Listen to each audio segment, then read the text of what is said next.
Em 2002, a Rockstar Games lançou mais uma entrada para sua franquia mais popular, o GTA Vice City.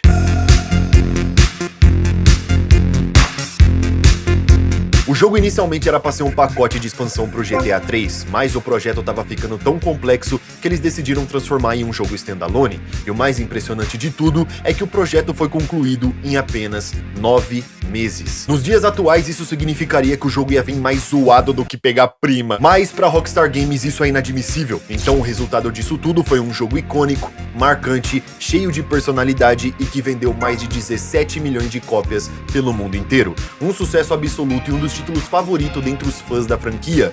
Mas tem um porém. Eu nunca zerei Vice City na minha vida. Eu cheguei a jogar um pouco na infância, mas eu nunca tive uma conexão e nunca terminei a história. E eu senti que eu precisava mudar isso. Eu precisava conhecer a famosa e lendária Vice City, que vai ser protagonista mais uma vez no nosso aguardado GTA 6. Então aqui em mais um episódio do Show da Meia-Noite, nós vamos adentrar de cabeça no mundo do crime dos anos 80. Bem-vindos a GTA Vice City.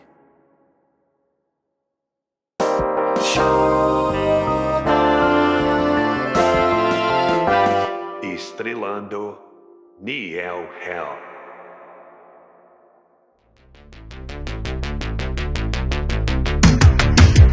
O jogo começa introduzindo Tommy Vercetti, um antigo criminoso que acabou de sair da cadeia depois de cumprir 15 anos de pena após ter matado 11 homens em um trabalho que deu errado. E quando ele sai da cadeia, o seu antigo chefe chamado Sonny manda ele para outro serviço que é uma negociação de entorpecentes, mas essa negociação dá errado pois uns cara misterioso vestido de preto chega e mata quase todo mundo, sobrando apenas o Tommy e o piloto do helicóptero. Após conseguir escapar, o Tommy liga pro Sonny e ele fica putaço porque ele não conseguiu recuperar o dinheiro e as drogas, e o Sonny cobra ele, exigindo que o nosso querido Tommy Vercetti ache o seu dinheiro, porque ele não é um homem para ser passado para trás, entendeu? E dessa forma a gente é jogado pra gameplay, e é aqui que a vibe começa.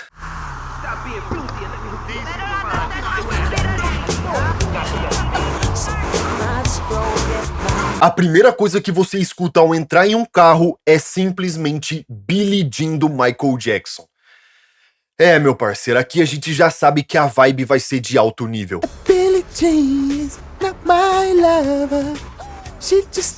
E sabe o que me deixa com a vibe lá em cima também, meu parceiro? Quando você se inscreve nesse canal. Eu tô tentando fazer o melhor conteúdo possível aqui no YouTube, com os melhores jogos, melhores temas, melhores vibes, e ter você aqui comigo, mano, seria uma honra absurda, meu parceiro. Eu falo de coração. Tamo junto.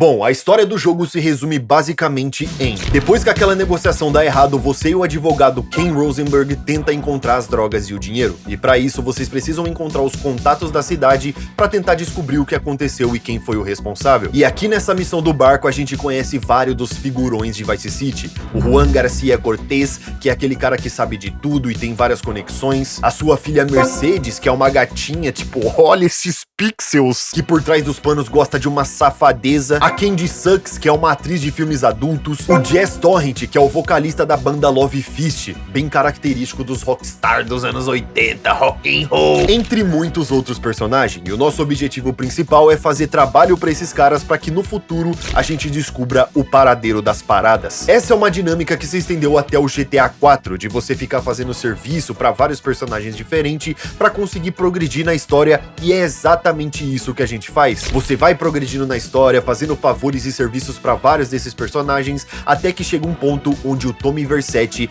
começa a ganhar uma certa notoriedade em Vice City. E tudo isso acontece quando ele derruba o mafioso mais perigoso da cidade, chamado Ricardo Dias, porque no final das contas, esse foi o cara responsável por ferrar aquela negociação no começo do jogo. E depois de matar ele, nós tomamos posse da mansão gigantesca que parece muito aquela do filme Scarface, e com certeza foi uma referência bem nítida e bem óbvia, até porque esse jogo tem fortes inspirações nos filmes. E agora o Tommy estava pronto para virar o novo grande chefão de Vice City, mas para concretizar esse título, ele vai precisar expandir os seus negócios e territórios. E como a gente faz isso? Através das propriedades.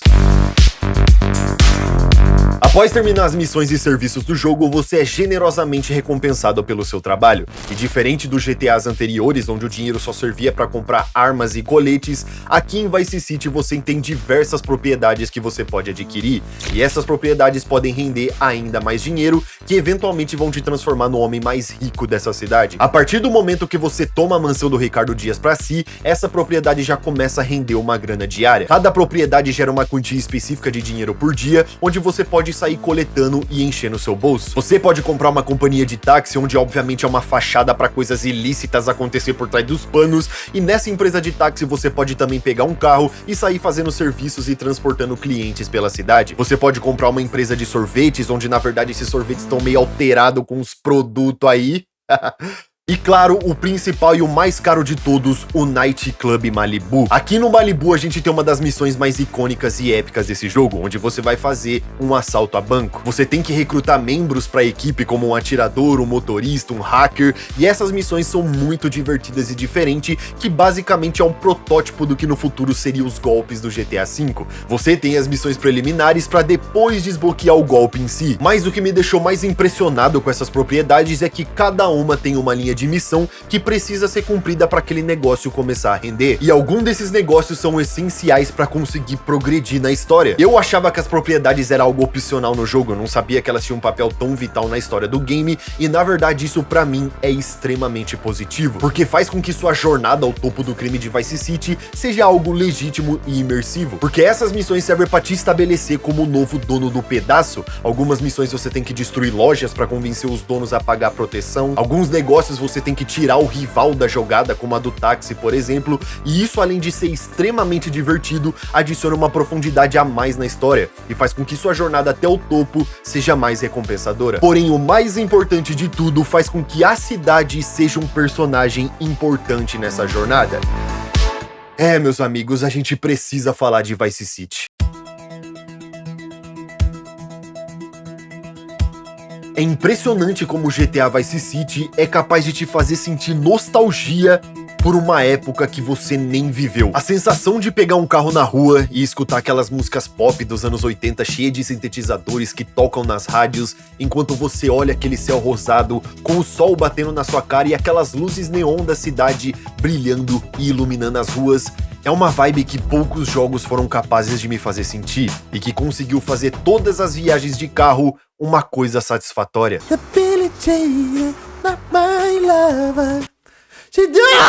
Opa, tudo bem. A cidade é viva, você entra no clube de striptease e tá cheio de tarada e mulheres belas e gostosas dançando. Você entra no clube Malibu e a pista de dança tá cheia, as ruas tão vivas com várias coisas acontecendo, com gangues na esquina, mulheres da noite passeando pelas ruas, acidente de carro e até brigas na calçada. Florida moron.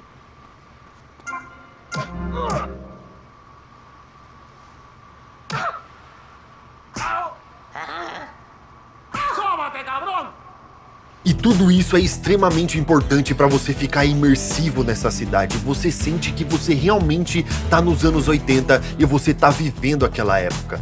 E é maravilhoso. Eu não posso deixar de falar das rádios e das músicas desse jogo. Você tem diversas opções, como a Wave 103, que tem no seu catálogo as músicas pop mais tocadas das rádios naquela época, como Michael Jackson, Laura Branigan. All the night is my world. City lights, painted girl, I'm in a rain. Que delícia! A Flash FM, que também segue a mesma premissa com músicas tocadas na noite de Vice City. A V-Rock, que tem os rock and roll mais pica daquela época, como Motley Crue e muitos outros. E isso faz com que seja extremamente satisfatório você pegar um carro e dirigir, mano. Toda vez que você pega um carro, você vai escutar alguma pedrada dos anos 80. E é muito bom! Nossa, mano, que vontade de rejogar, velho. Sem contar as propagandas das rádios que trazem aquela sátira que só a franquia GTA é capaz de entregar com perfeição. E a minha favorita é a propaganda dos sintetizadores, que é uma crítica à indústria da música daquela época e que, por incrível que pareça, serve até os dias de hoje. Listen, I created that just by pressing a button. Synthesizers are the new way. Why work hard on difficult compositions when a machine can make music better than you've ever dreamed of? You'll be the hit of the party. Essa propaganda faz crítica aos sintetizadores que ficaram muito populares nos anos 80 na música pop e que são máquinas que conseguem produzir sons sintéticos, como diz no nome. E o mais absurdo de tudo é que com essa onda de inteligência artificial, de pessoas usando para criar imagens, desenhos e até música, essa sketch da rádio ainda continua fazendo sentido pra caralho, e é uma crítica que conseguiu passar a barreira do tempo e continua sendo relevante até os dias de hoje. Pra que eu vou criar composições difíceis se uma máquina pode fazer com um botão, não é verdade? Zóio desafio você engolir uma piroca. Zóio desafio você comer bosta. Zóio desafio você beber álcool. Zóio desafio você enfiar um maçarico no cu. Então acaba que as músicas, as propagandas, a sátira é o que dita a vibe inagualável de GTA Vice City, e com certeza é uma das minhas coisas favoritas desse jogo. Tudo isso que eu falei transforma o universo de GTA Vice City em um dos mais ricos e gostosos de experienciar. Dificilmente você encontra um jogo que consegue juntar todos esses elementos de ambientação, música e fazer com maestria, e eu simplesmente não conseguia parar de sentir a vibe. É muita vibe, mano, é muita vibe, não dá, velho, nossa, eu não aguento. Ai, caralho, me deu um negócio aqui, mano. A vibe do jogo é indescritível, mas a gente não pode esquecer que esse é um jogo de 2002 que carrega mecânicas e sistemas daquela época. Primeiro de tudo, o sistema de save nesses jogos mais antigos é inexistente. Se você morreu na missão, o problema é teu, meu parceiro. Você perde absolutamente todas as armas do seu inventário e tem que ir numa Ammunition pra comprar tudo de novo. E pra piorar, você tem que ir lá na missão de novo, ver a cutscene e fazer tudo do zero até você chegar naquela parte que você morreu. Vamos supor que você tá fazendo uma missão que você tem que pegar um carro, seguir outros personagens, entrar numa fábrica, plantar bombas em 3 pontos diferentes e por fim fugir dali sem morrer e tomar tiro no meio do caminho. Se você falhar em sair desse local, o que inclusive pode acontecer muito fácil porque não tem nenhum indicativo onde você tem que ir, você tem que descobrir, você vai ter que voltar até a missão de novo, pegar o carro, seguir os caras, entrar na fábrica, plantar a bomba, tudo de novo, e eu tô falando isso numa situação hipotética, tá? Isso não aconteceu comigo de verdade. Mas mesmo que essas coisas sejam frustrantes, o jogo pelo menos coloca um táxi ali na frente do hospital, onde você pode entrar e ele vai te deixar na frente da missão novamente, e isso é muito da hora. É muito legal ver como as empresas precisavam pensar em soluções criativas para alguns problemas de gameplay, porque de fato seria muito chato se você tivesse que voltar dirigindo toda vez que você morresse em uma missão, especialmente se tratando de um jogo antigo, onde isso provavelmente vai acontecer pra cacete. Mas eles adicionaram esse táxi que soluciona esse problema e é muito diferenciado e muito criativo. E claro, quando se trata de um jogo antigo, o sistema de navegação normalmente é bem básico e não vai te ajudar em muita coisa. Nos GTAs antigos, a gente não tem aquele mapa interativo que te mostra o caminho para as missões e objetivo. E no começo, para pessoas que não estão acostumadas com a falta de indicativo na sua tela, isso pode ser bem frustrante e difícil de se locomover, mas o GTA Vice City mudou a minha visão sobre isso. Porque quando você tem um sistema de navegação igual do GTA V, por exemplo, dificilmente você vai querer parar o seu tempo para tentar aprender as melhores rotas para o seu objetivo,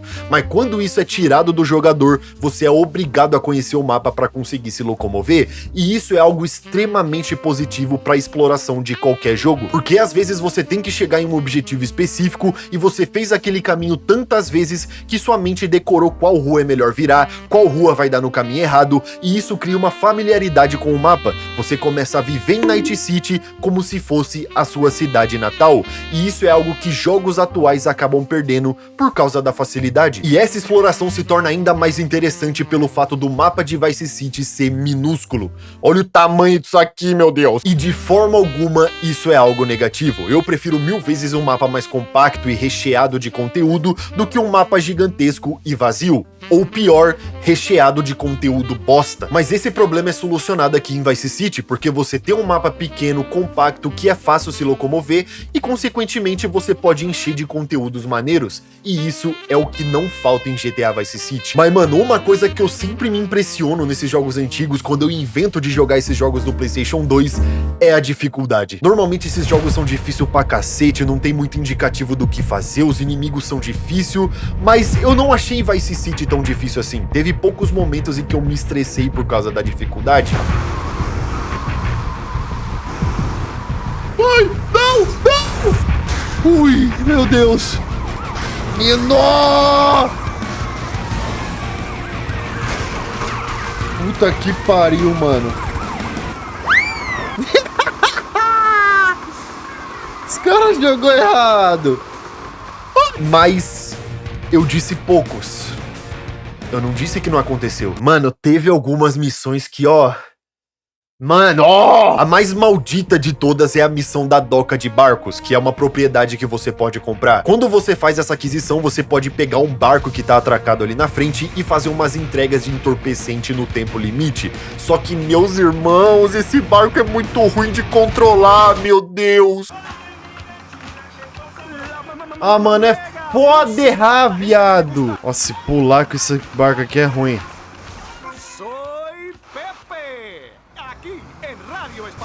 Olha isso, caralho! Meu Deus! Dirigir barco nessa porra de jogar uma merda. Puta que pariu, velho. Eu vou com esse aqui, esse barco aqui, mano. Esse aqui parece ter um controle melhor. Ah, eu bati no quê, meu Deus? Meu Deus, eu vou passar raiva nessa missão, mano. É a minha quarta vez fazendo, eu já tô puto, mano. Ai, passei dessa parte. Só não posso errar, mano. Ah, mano, não, não, não, não. Não, não. 3, 2, 1. Consegui! Ah, último segundo!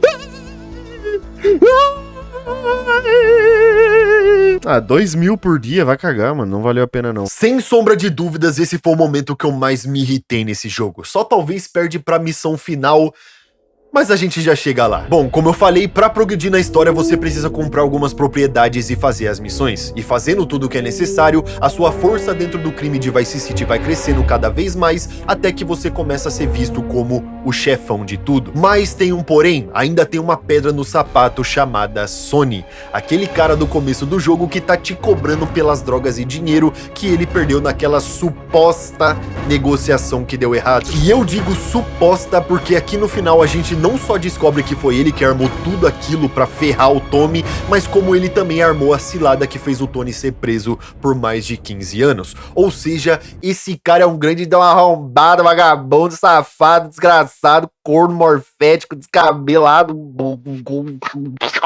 Esse cara é um grande de um bananão que sempre teve inveja do potencial do Tommy Vercetti. E ele tinha razões pra se sentir assim, até porque nesse jogo a gente entende que o Tommy realmente é um cara fodão e capaz de muita coisa. Mas pra piorar a situação, o nosso amigo que vinha ser um dos nossos parceiros e que também participou daquela furada do começo do jogo, o Lance, decide unir forças com o Sonny e acaba nos traindo. E aqui, meus amigos, a gente chega no nosso momento de vingança. Tava na hora de derrubar essas duas cobras e finalmente dominar Vice City de uma vez por todas. Aqui nessa missão final você tem que proteger o seu cofre e não deixar os homens do Sonny roubar o seu dinheiro.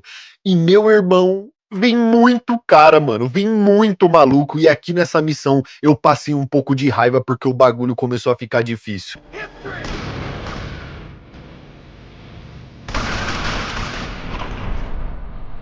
Mano, é impossível, véi. É impossível, é impossível, é impossível, é impossível.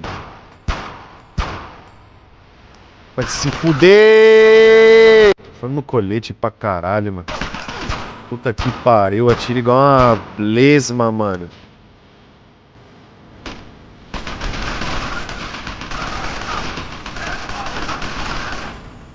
Não tem como, mano. Não tem como sobreviver, viado. Não tem como, mano. O personagem é muito lento pra atirar. Ele é muito...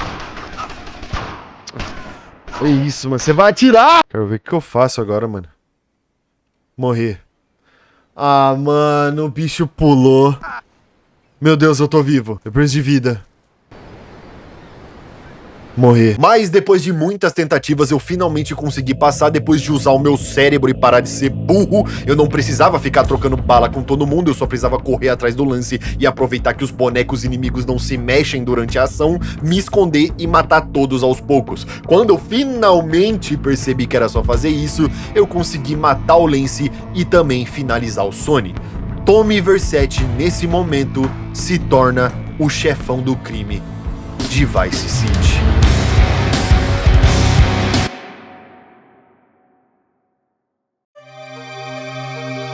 Muitos de vocês podem ter clicado nesse vídeo por sentir nostalgia de GTA Vice City. Às vezes esse jogo te lembra de momentos da sua infância, talvez você estava jogando esse jogo enquanto sua mãe fazia o almoço na cozinha, e até hoje você consegue sentir o cheiro da comida da sua mãe. Mas esse não é o meu caso. Como eu disse, eu tive pouca conexão com esse jogo. Eu não joguei muito na minha infância e eu não tenho nenhuma memória afetiva envolvendo ele. E absolutamente tudo que eu falei desse jogo até esse exato momento não é nostalgia. Esse é o meu sentimento jogando depois de adulto. E sinceramente, eu não me arrependo nem um pouco. Quando eu ganhei um PlayStation 2 da minha mãe, eu tinha meus 6, 7 anos de idade. E naquela época eu não tinha nenhuma capacidade de entender a complexidade dos jogos.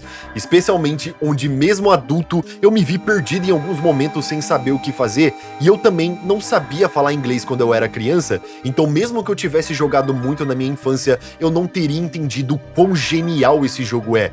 Eu só consegui pegar a vibe, a complexidade da história e dos personagens, a sátira do mundo real, que várias coisas se aplicam até os dias de hoje, as músicas da época que criam uma vibe indescritível, jogando depois de adulto.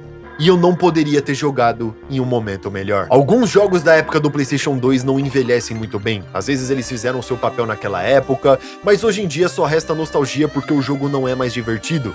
Mas esse não é o caso de GTA Vice City. Ainda continua sendo um jogo absurdo de bom. E agora eu finalmente entendo o porquê as pessoas consideram Vice City o melhor GTA da história.